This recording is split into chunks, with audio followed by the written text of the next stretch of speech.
풍성한 하나님의 생명이 넘쳐나기를 주의 이름으로 축원을 드립니다.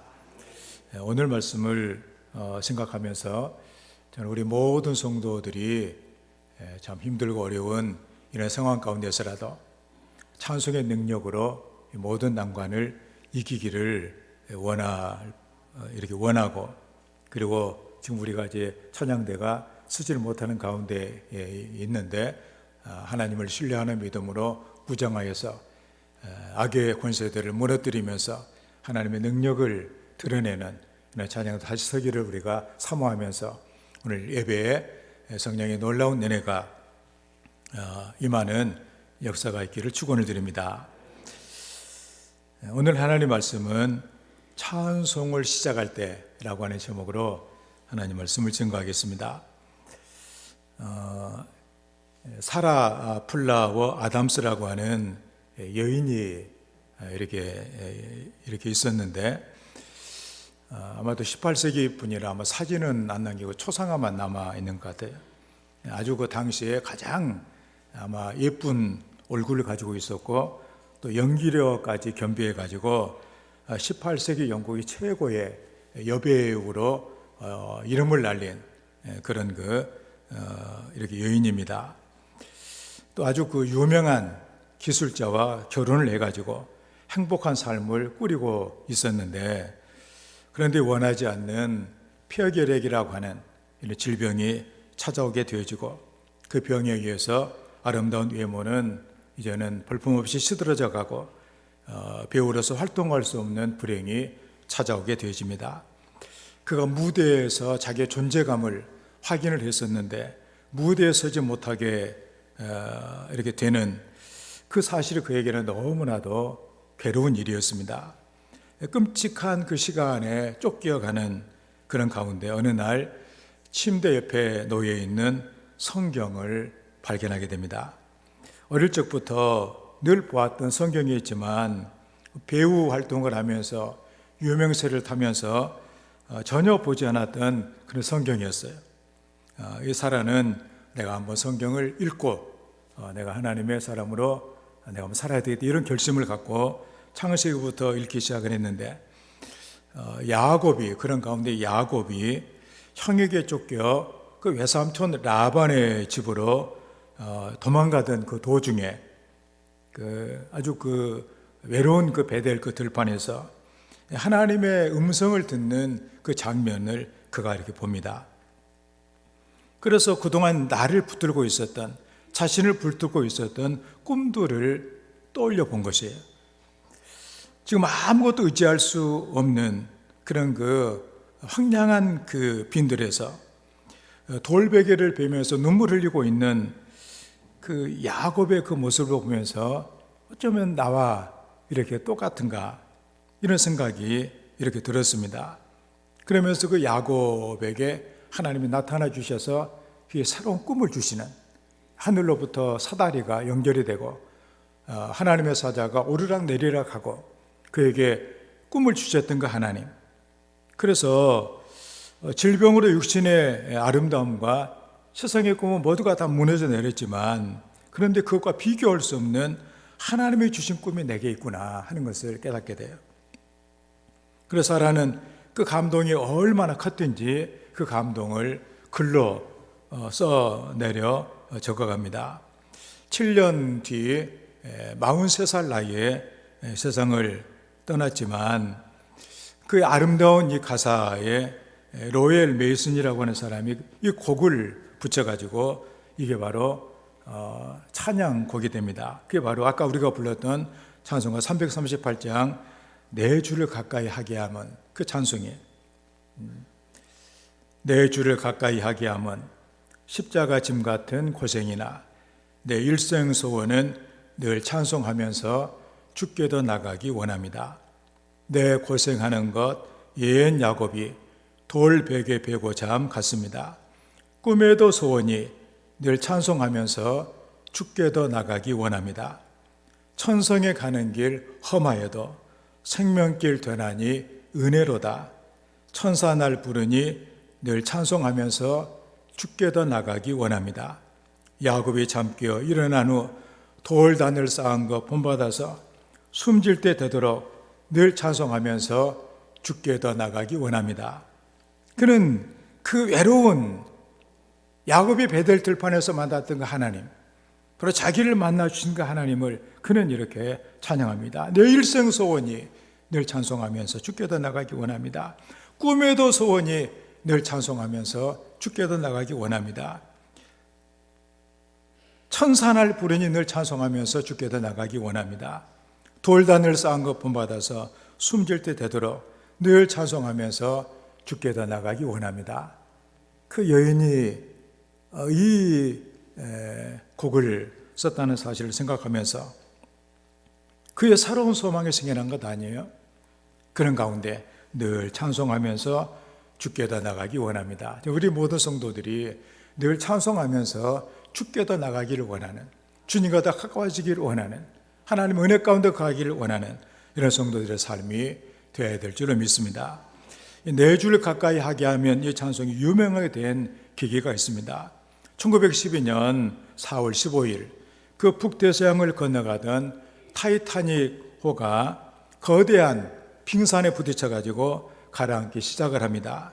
갑판까지 바닷물이 차오르자 승객들은 난리가 났습니다.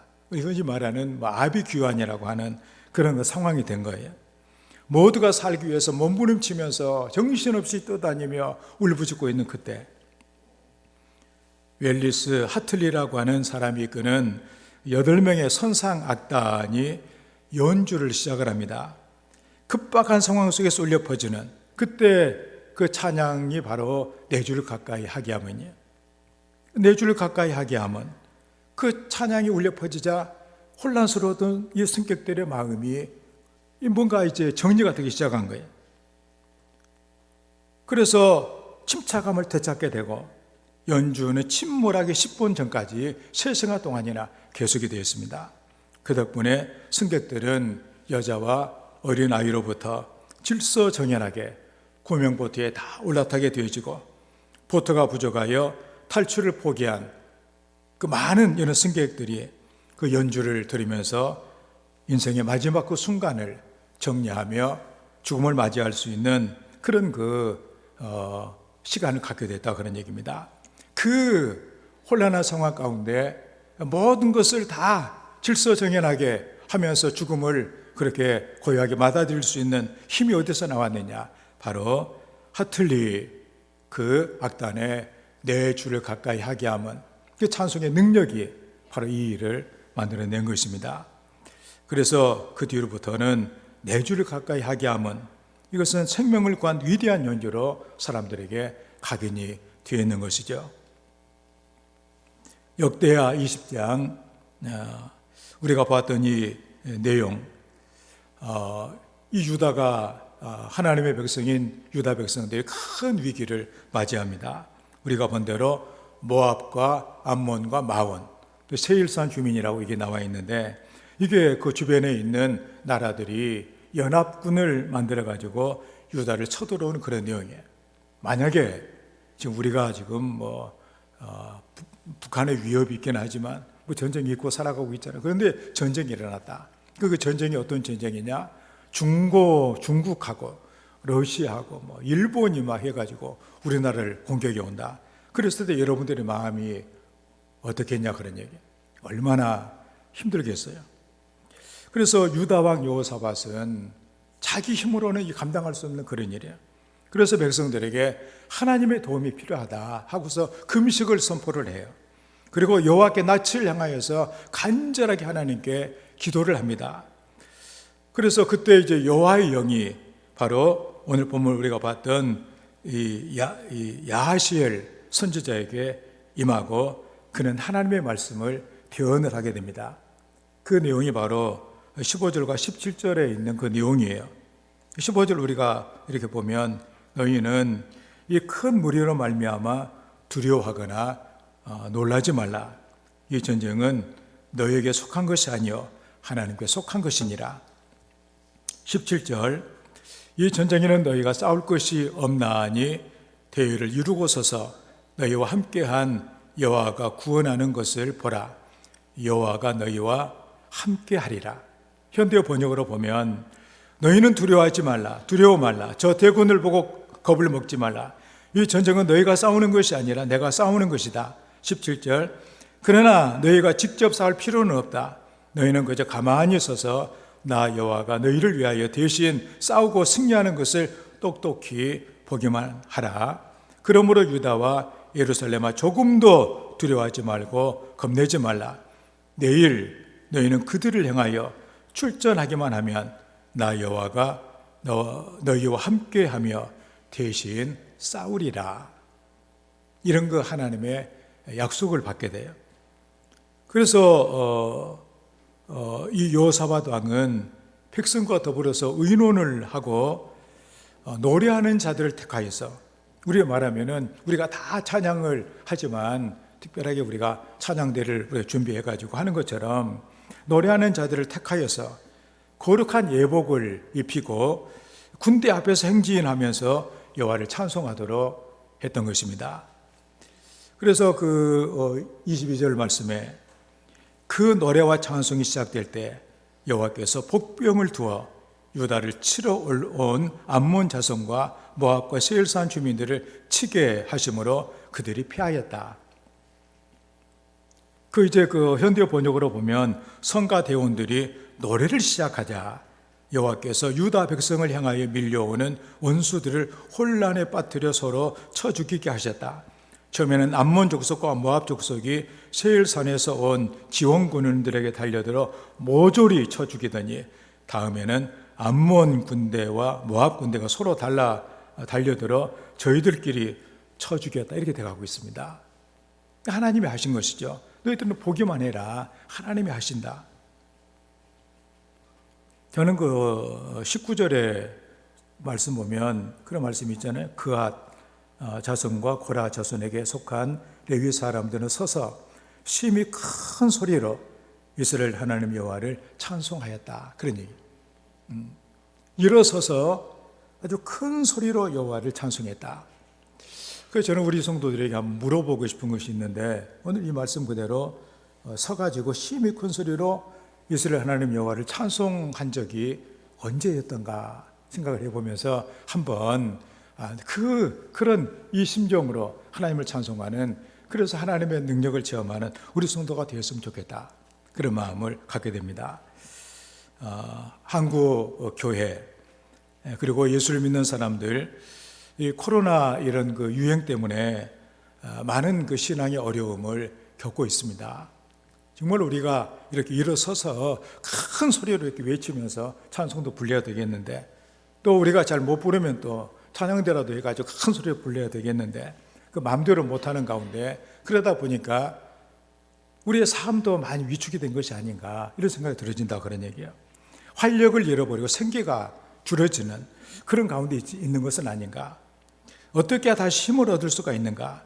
오늘 말씀 그대로 심히 큰 소리로 이스라엘 하나님 여호와를 찬송하는 19절에 있는 이 말씀, 우리가 가져야 될 태도가 되겠다, 그런 얘기입니다. 그래서 오늘 본문 이 성가대원들이, 성가대원이라고 했는데 이제 번역 정확하게 하면 제사장을, 레위 사람들 제사장을 얘기를 하거든요. 그래서 노래하는 사람들, 또 찬송이 시작이 될 때 이 하나님께서는 왜 하필이면 찬송이 시작될 때 이런 놀라운 일을 하셨겠냐, 그런 얘기예요. 그 생각을 해요. 하나님께서는 찬송을 들으시고 이 일을 하셨다, 그런 얘기입니다.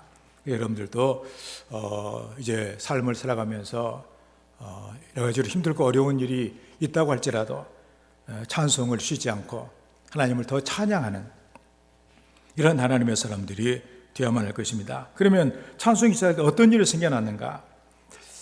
첫째로 견고하게 되는 것을 보게 됩니다. 20절의 말씀에 너희는 너희 하나님 여호와를 신뢰하라. 그리하면 견고히 서리라. 그의 선지자들을 신뢰하라. 그리하면 형통하리라. 그렇게 했습니다. 이게 바로 찬송하고 바로 그 뒤에 19절에 그아 자손, 고라 자손들이 큰 소리로 찬송할 때 바로 이제 이런 일들이 일어나는 것을 우리가 본다, 그런 얘기입니다. 그 다음에 20절 현대 번역으로 보면은 유다 백성과 예루살렘 주민 여러분, 여러분의 하나님 여호와를 의지하십시오. 그리하면 여러분이 강해질 것입니다.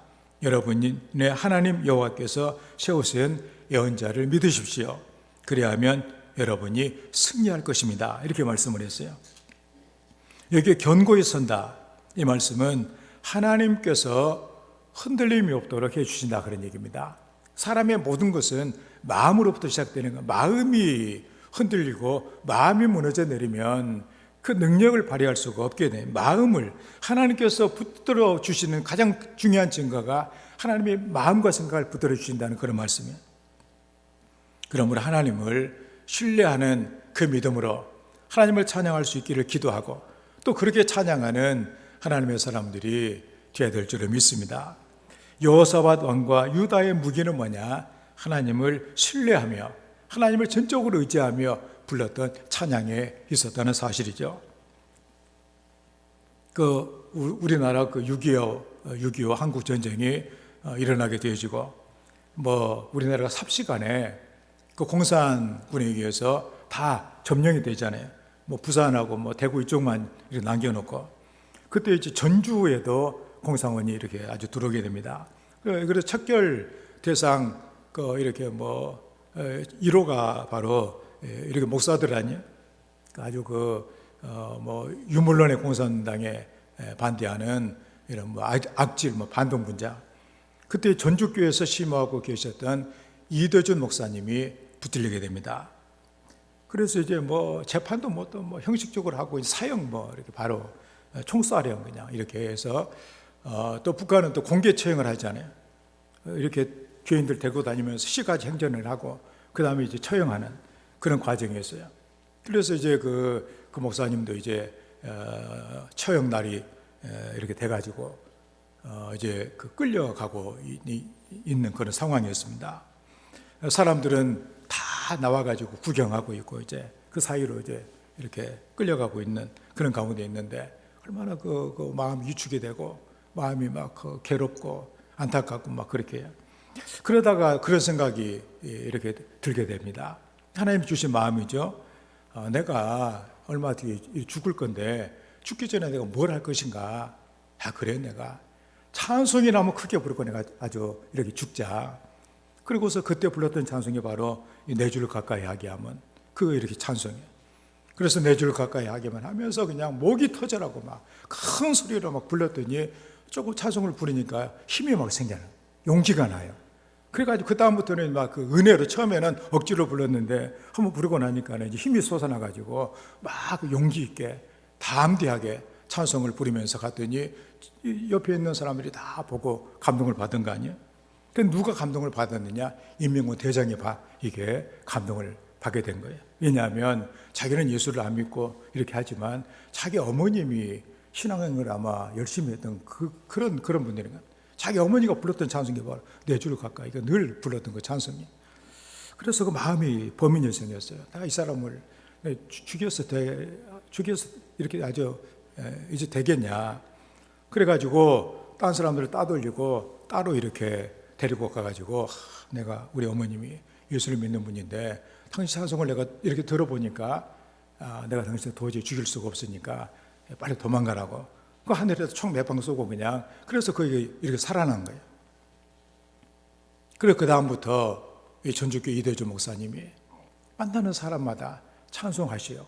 힘들고 어려울 때마다 자기 간증을 하면서 찬송의 능력을 그렇게 외치고 다녔다 그런 얘기입니다.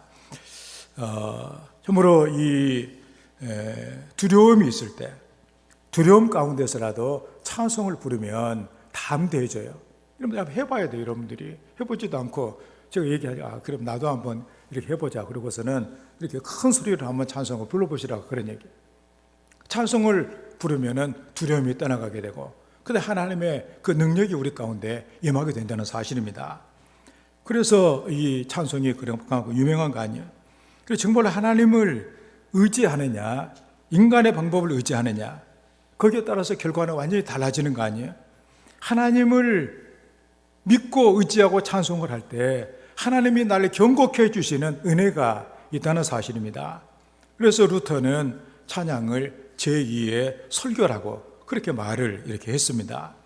복음 증거는 뭔가 이 설교와 그다음에 찬양, 이 두 가지가 결합이 될 놀라운 은혜를 드러내게 된다 그런 얘기죠. 그래서 하필이면 꼭 보면 우리가 그러잖아요. 왜 설교 전에 찬양이 있을까? 그 바로 찬양을 통해서 성도들의 마음을 짓누르고 있는 모든 악한 세력들, 나쁜 잡념들, 모든 것들 다 분쇄시키고 하나님 말씀이 강력하게 증거가 되는 힘을 얻어야 된다는 사실이에요. 그리고 우리가 여러분들도 아마 그 옛날 부흥회 때 참석을 하면은 그냥 설교를 하지 않아요. 찬양을 정말 힘있게 합니다. 찬송을 목이 터져라고 하고, 목이 막 터졌는데도 막 더 크게 하라고 그러고, 그래서 찬송을 하고 난 다음에 하나님의 말씀이 제대로 임하는 것을 하게 돼요. 그리고 분간서를 알거든요.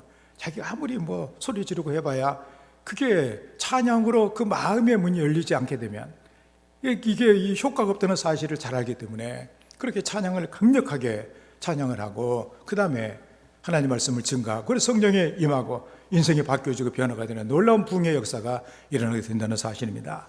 그래서 우리 모든 성도들이 참으로 믿음의 갑옷으로 무장을 하고, 그게 바로 뭐냐? 하나님을 신뢰하는 거예요.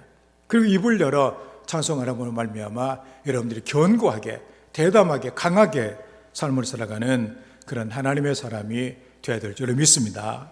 그 찬송하는 사명을 감당하는 우리 모든 성도가 다 되시기를 주의 이름으로 축원을 드립니다. 두 번째는 찬송이 시작할 때 승리하게 된다는 사실이에요. 여기 감사하게 되는 것을 보게 됩니다.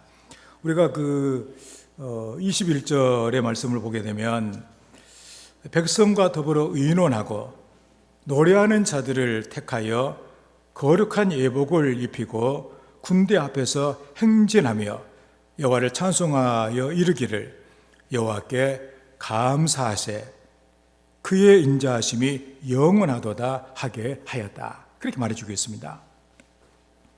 그 21절 현대어 번역으로 보면 여호사밧은 온 백성이 주의관 들고 의논한 다음 성전 가수들에게 성가 대원의 예복을 입혀 모든 군대의 선두에 세워놓았다. 그리고 그들에게 노래를 계속 불러 여호와를 찬양하게 하였다. 여호와의 사람은 언제까지나 사랑은 언제까지나 변함이 없으니 너희가 모두 주님을 찬양하여라. 현대어 번역 의미가 굉장히 깊은 거 아니에요? 그 성가 대원들이 예복을 입혀가지고, 예복은 제사 정도만 입는 그 예복을 얘기하는 거예요. 그리고 모든 군대 선두에다 세워놨다 그런 얘기예요. 그리고 그들에게 노래를 계속 불러서 찬양을 하도록 했다는 사실이에요. 그게 바로 뭐냐? 승리하겠는데, 그러면 찬양의 그 내용이 뭐냐? 뭘 찬양을 했느냐? 그게 바로 여호와께 감사하세 그의 인자하심이 영원하다. 그거예요. 이 전쟁의 마당에 지금 세 나라가 막 함께 해가지고 유다를 지금 짓밟으려고 하고 있는데, 그 가운데 여호와께 감사하세 그의 인자하심이 영원한다. 이렇게 찬양을 하겠다는 사실이에요. 감사, 하나님께 감사했다는 사실은 감사가 핵심이에요. 이건 바로 뭐냐? 하나님께서 함께해 주심을 믿고 감사하다 그런 얘기입니다. 우리가 해야 될 그 찬양이 뭐냐? 하나님께서 함께해 주심을 믿고 감사하는 것이 찬양이다 그런 얘기예요. 하나님이 함께해 주신다. 그건 감사한 것 아니에요? 우리가 힘든 상황을 만났을 때 감사할 수 있는 까닭이 뭔가? 하나님이 함께해 주신다 그런 얘기입니다. 멀린 캐로더스라고 하는 사람이 쓴 책 가운데 찬송 생활의 권능이라고 하는 그런 책이 있습니다. 거기 내용 가운데 정신지체가 있는 딸을 둔 부부 얘기를 소개를 하고 있습니다. 참 우리가 그 육체적인 이런 질병 같으면 눈에 보이기 때문에 그래도 좀 낫지만 그 마음의 이런 병들, 정신 이런 병들은 너무나 힘든 것 아니에요? 그 딸의 이런 어려운 상태를 보고 있는 부모의 마음이 얼마나 괴로운 일이겠어요? 그래서 수년 동안 온갖 방법을 다 동원해가지고 딸을 치료하려고 애를 썼는데 안 됐어요. 근데 우연하게 이 캐로더스 목사의 이런 설교를 듣게 됐답니다. 근데 그 내용이 어떤 내용이냐 하면 그 어려움, 그 자체를 감사하십시오. 그 역경을 주신 하나님을 찬송하십시오. 그런 내용입니다. 그 어려움의 그 자체를 감사하고 역경을 주신 하나님을 찬양하라. 그런 내용이에요. 그러니 그 뭐 쉬운 얘기는 아니잖아요. 우리가 이렇게 듣는 대로 고민합니다. 도대체 세상에 이런 정신지체 이런 거 따를 그 상태를 내가 어떻게 감사할 수가 있는가? 또 그걸 하나님께 어떻게 내가 감사할 수가 있는가? 그렇게 고민을 했지만 우리가 말씀에 순종하자. 그 은혜를 받고 무릎을 꿇고 찬송을 시작을 합니다. 그리고서 뭐라고 얘기하냐면 사랑하는 주님, 저희는 주님이 저희를 사랑하시는 것과 저희 딸을 저희보다 더 사랑하고 계심을 알고 있습니다. 저희는 이해할 수가 없지만 딸에게 정신병이 있는 것으로 인해서 주님께 감사합니다. 그리고 우리를 향한 주님의 사랑과 지혜에 찬양을 드립니다. 그렇게 얘기를 해요. 그래 찬송은 도저히 가망성이 보이지 않는, 아무리 인간의 수단과 방법 동원해도 안 됐던 바로 그 딸이 좋아지기 시작하면서 완전하게 좋아져가지고 결혼을 해가지고 아름다운 가정을 이루게 됐다는 그런 간증이에요. 감사와 찬송은 놀라운 능력을 발휘합니다. 우리 그 동기 가운데 임승훈 목사라고 교회도 오고 있는데 그 감사에 대한 그런 경험을 하고 감사 아주 전도사로 다니는 그런 동기가 있어요. 자기 딸도 불치병에 걸려가지고 있었는데 계속 감사를 했대요. 계속. 그랬더니 딸이 완벽하게 이렇게 나은 거예요. 그 다음부터는 확신을 가지고 감사를 막 외치고 다니는 그런 일을 하거든요. 하나님을 신뢰하고 이렇게 하는 이 태도가 너무나도 하나님 마음을 기쁘게 한다. 하나님께서 일하신다 그런 얘기 아니에요. 일하셔서 해주신다는 거죠. 감사와 찬송은 놀라운 능력을 발휘를 합니다. 찬송을 통해서 감사하는 성도가 되어야 되겠습니다. 감사는 삶을 대적하는 군대라든가 또 질병이라든가 이런 어려움보다 더 큰 능력을 발휘할 수가 있기 때문이에요. 상황이 안 좋고 앞이 보이지 않는 턴을 갔더라도 늘 찬송하면서 그리고 하나님께 가까이 다가서며 은혜를 받는 우리 성도가 되어져서 이 찬송 생활의 권능을 체험하는 우리 성도가 되어야만 하겠습니다. 우리 오늘 본문에 이 노래하는 자 찬양대를 얘기를 합니다. 거룩한 예복을 입었다, 제사장의 예복을 입었다 그런 얘기예요. 노래하는 자들은 전쟁에 나가면서 이렇게 군복을 입은 것이 아닙니다. 칼을 든 것도 아니에요. 오히려 제사장의 예복을 입고 찬송하면서 맨 앞장서서 나갔다 그런 얘기죠. 찬송이 시작될 때 어떻게 하나님께서 일하시기 시작했고 하나님이 이기게 하셨다는 사실입니다. 그들이 불렀던 찬송이 뭐냐? 감사 찬송이었어요. 찬송을 시작할 때 용기가 생겨났고 감사의 찬송은 하나님의 능력을 이끌어 왔다는 사실입니다. 감사로 찬송할 때 하나님께서 나와 함께 하시고 놀라운 하나님의 일을 행해 주시는 것을 깨닫게 됩니다. 우리 모두 오늘 말씀이 그냥 우리 지식적으로 끝나는 그런 말씀이 아니라 여러분의 삶 속에서 하나님께 감사하며 찬송하면서 이기게 하신 하나님 능력을 체험하는 이런 역사가 있기를 주의 이름으로 축원을 드립니다.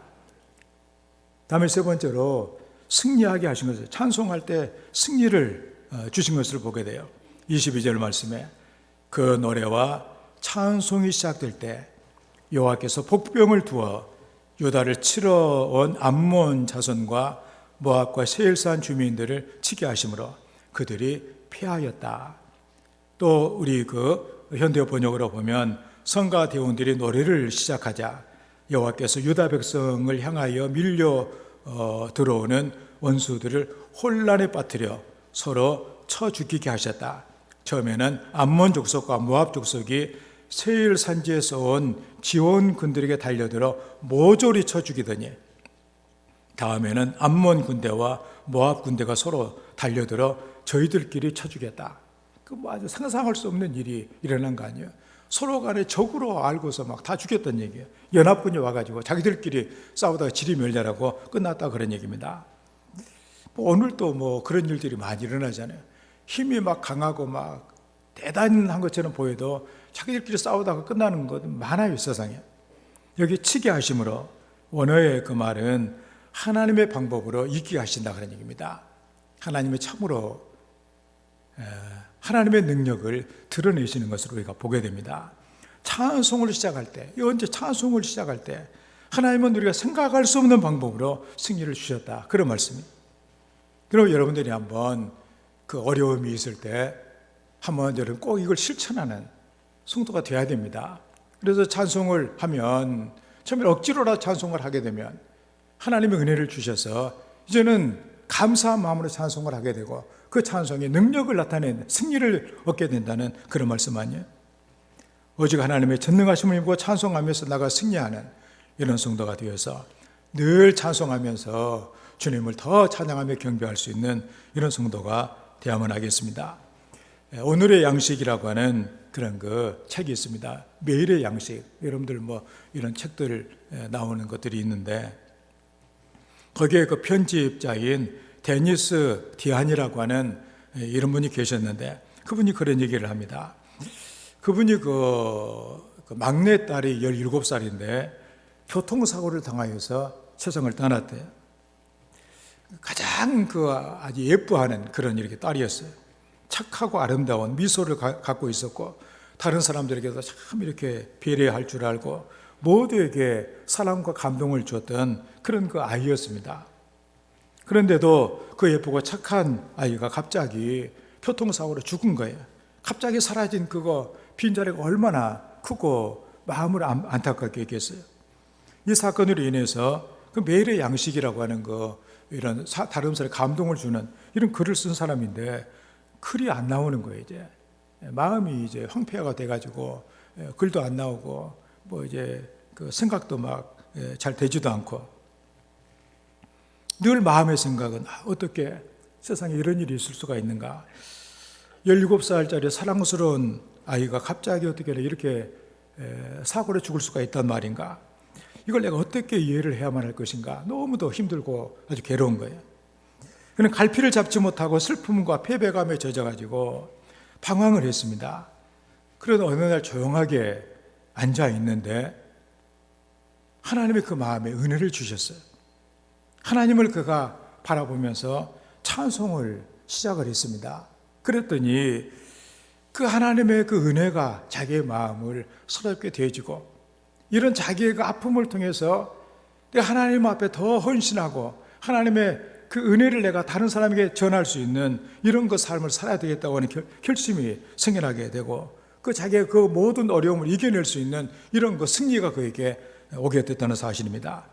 그래서 그가 그 전에도 많은 사람을 감동을 주었는데 딸을 잃고 난 다음에 하나님을 찬송하면서 은혜를 받고 난 다음에 그가 쓴 그 모든 그런 그 글의 내용들이 훨씬 더 많은 사람들을 감동을 시키고 그 사람들을 새롭게 해주는데 은혜를 끼쳤다는 사실입니다. 왜냐하면 환난을 경험하면서 영적으로 그가 성숙하게 됐다는 사실입니다. 그래서 승리하는 인생을 살게 된 거예요. 이렇게 전에는 뭔가 자기의 어떤 개인적인 묵상을 통해서 글을 썼지만 고통과 슬픔을 이기고 난 다음에 찬송으로 승리한 다음에 그 글이 훨씬 더 깊이가 있는 글이 됐다는 사실이죠. 승리한 유다 백성, 결국 유다는 승리를 해요. 하나님이 찬송할 때 승리를 주셨다 그런 얘기입니다. 그래서 성경을 보게 되면 적들이 흘리고 간 물건들이 얼마나 많았든지 사흘 동안 주워 모았다고 그랬어요. 사흘 동안을 얼마나 많이 두고 그냥 다 죽고 그렇게 했으면 사흘 동안 이걸 갖다가 다 모으고 넷째 날에 브라가 골짜기에 모여가지고 하나님을 송축했다. 이거 성경에 나와 있거든요. 송축은 뭐냐? 하나님을 높이다 그런 얘기예요. 송축하리. 하나님을 높였다. 만약 유다가 전쟁에서 패배했다면 브라가 승리의 골짜기에 있었겠냐 그런 얘기예요. 패배와 슬픔의 골짜기가 자기들만 죽는 그런 거 어려움이 있었겠지 않느냐 그런 얘기예요. 오늘날 많은 사람들이 그런 그 슬픔의 골짜기에서 헤매는 그런 경우들이 너무나도 많습니다. 그런데 그들이 찬송으로부터 승리를 먼저 얻은 거예요. 찬송으로 승리를 하니까 나머지 삶에도 승리가 왔다는 거 우리는 알아야 되겠다는 사실입니다. 그래서 이 골짜기가 하나님을 송축하는 골짜기가 이렇게 된 것입니다. 노래와 찬송이 시작될 때 패배의 골짜기가 승리의 골짜기로 변화가 된 것입니다. 요한 웨슬리의 우리가 18세기 영국을 복음으로 살린 요한 웨슬리, 감리교 우리 성결교 창시자라고 말할 수 있는 요한 웨슬리, 그 동료가 넬슨이라고 하는 동료가 있는데 박해를 받고 브로스포스의 지하 감옥에 이렇게 갇혔답니다.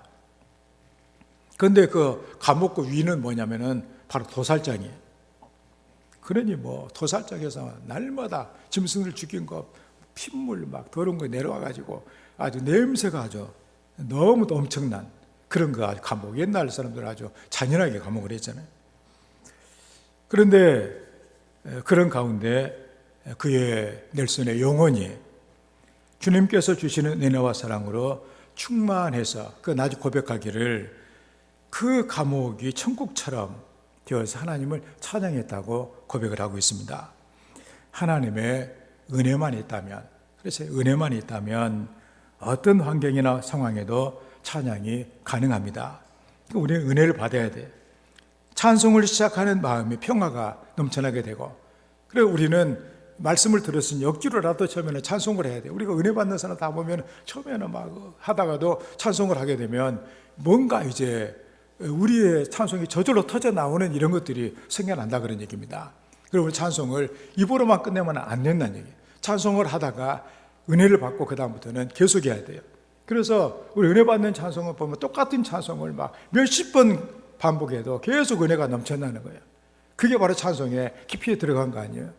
그리고 우리 결국 3절까지 있는 거, 3절이니까 빨리 부를 수 있겠구나. 근데 5절까지만 너무 길다. 그럼 되겠어요? 되게 우리가 인도네시아 이런데 지금 새롭게 붕이 일어나고 있는 이런 곳에서 예배 드리는 걸 보게 되면 앉아서 예배 드리는 데서 다 일어서서 합니다. 일어서서 설교를 듣기 전에 무려 찬송을 3시간, 5시간을 먼저 해요. 이렇게. 그 다음에 예배를 드리니까 놀라운 기적들이 일어나고 그 어려운 가운데서라도 복음이 아주 담대하게 널리 전파가 되는 것을 우리가 보게 된다는 사실입니다. 우리 예수를 믿는 사람들 찬송에 사명이 있습니다. 이걸 우리가 알아야 돼. 우리가 찬송을 그래도 많이 알고 있어야 돼. 성경도 많이 외우고 있으면 어려울 때 크게 도움이 많이 됩니다. 왜냐하면 하나님은 우리가 들었던 찬송을, 들었던 그 말씀을 우리를 건져주시기 때문에 많이 알아야 돼요. 여러분들도 찬송을 한번 끝나고 나서 집에 가시면서 한번 내가 그러면 찬송을 몇 곡이나 제대로 알고 있는가 한번 시험을 해보세요. 한번 4줄 가까이 하게 하면 한번 불러보세요. 4절까지 있으니까 안 틀리고 1절부터 4절까지 다 할 수 있으면 그 어려울 때 얼마나 도움이 되겠어요. 그런데 1절 하다가 중간도 생각이 안 나요. 어떤 것은 후렴도 생각이 안 나고 4절 부르다가 2절이 막 중간에 뛰어들고 이런 식으로 되면 되겠냐 그러니. 그래서 어떤 교회는 찬송가 안 보고 부르기 그런 대회도 하더라고요. 그래서 안 보고 많이 부르면 1등을 하고 하는 것인데 찬송도 많이 알고 찬송을 많이 하고 오늘 이렇게 하나님을 찬송하면서 놀라운 역사를 우리는 본다 그런 얘기입니다. 찬송을 많이 알고 또 알고 머리로만 부르지 않으면 소용이 없어요.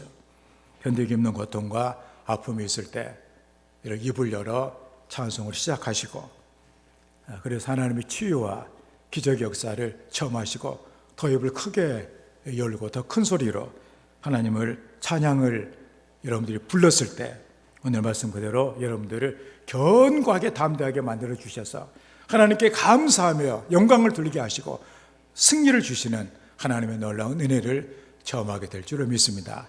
늘 찬송하면서 주께서 나가는 우리 모든 성도가 다 되시기를 주의 이름으로 축원합니다. 말씀을 생각하면서 주님 찬송을 늘 하며 또 주님께 가까이 다가서는 하나님의 사람이 되게 도와주시옵소서. 함께 기도합니다. 하나님 우리 아버지, 우리를 사랑하셔서